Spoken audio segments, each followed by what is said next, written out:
Hi everyone, it's Galban here, and today I'm going to talk about Capcom and the release of Street Fighter 5.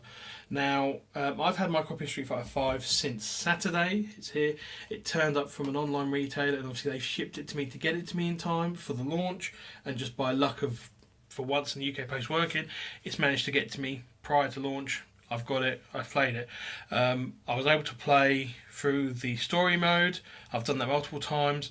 I've played some survival. I've played some online matches as well because the servers have been online, and I've played that. And I played that Saturday, and on Sunday I came down and found that Capcom had reset the player stats.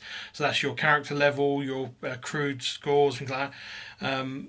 So I played more. I played more on Sunday.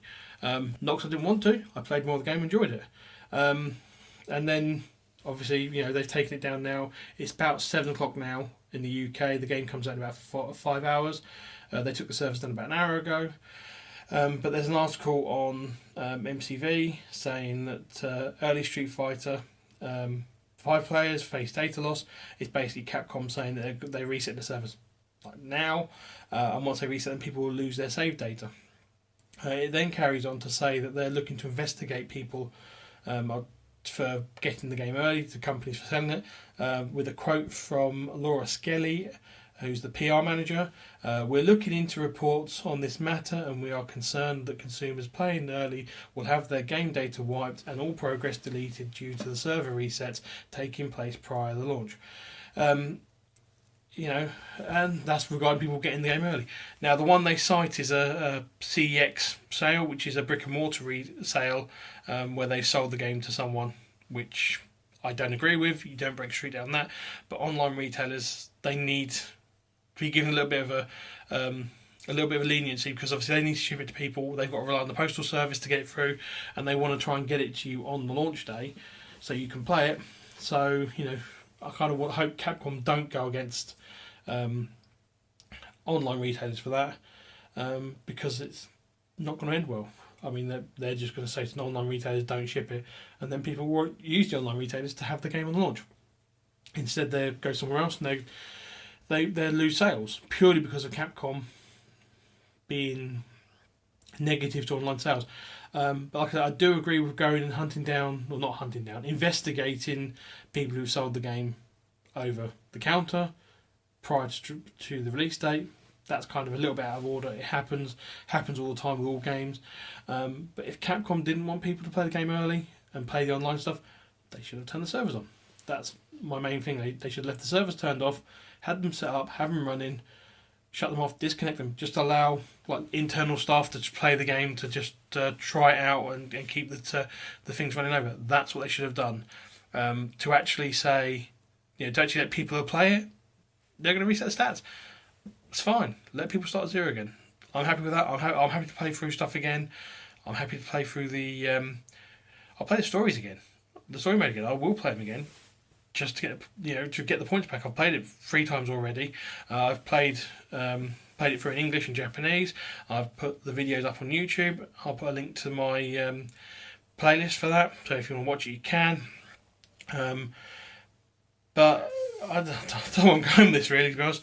I'm trying not to make it a rant. That shouldn't be a rant. I'm really enjoying Street Fighter 5. Capcom, you've made a really good game, but if you didn't want people to play it early, you shouldn't have had the servers turned on and allowed them to play it early.